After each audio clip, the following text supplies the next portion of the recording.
Welcome to the 11th episode of the PlayStation Randomizer, where hopefully I'll never have to cheat again.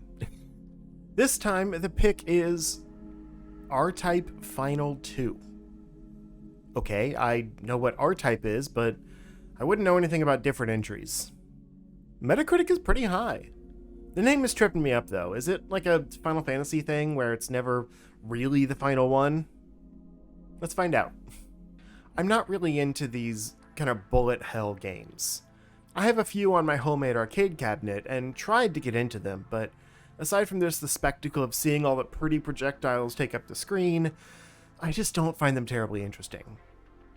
R-Type is like the side-scrolling shoot-'em-up that everyone probably recognizes, and I'll admit, for a modern take on the franchise, it has a really nice presentation with full 3D cinematic camera angles and some neat ship customization options. I actually spent more time customizing my ship than I did playing the game, I think. But there's a cat sticker! It's cute. Anyway, since I'm not the audience for this game, it's a tough review, but I didn't like it. The main sticking point for me is that you die if you get hit once. Even on easier difficulties, if you don't notice and let a tiny stray bullet hit you, the game freezes and you lose. There's some checkpoints in the levels, but because you start back over without any power-ups, it can be jarring to be thrown right back in halfway through a level.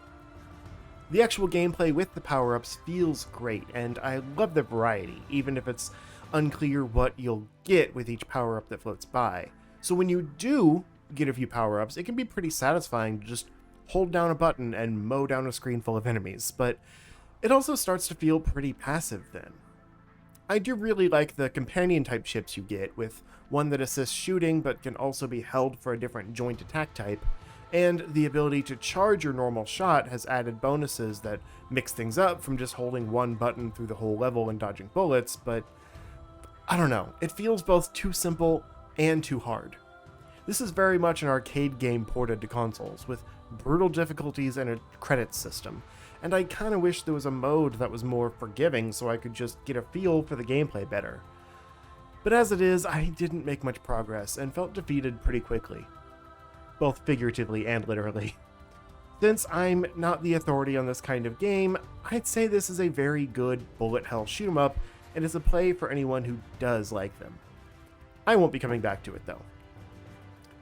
I'm not sure next episode will be any more my style either, but until then,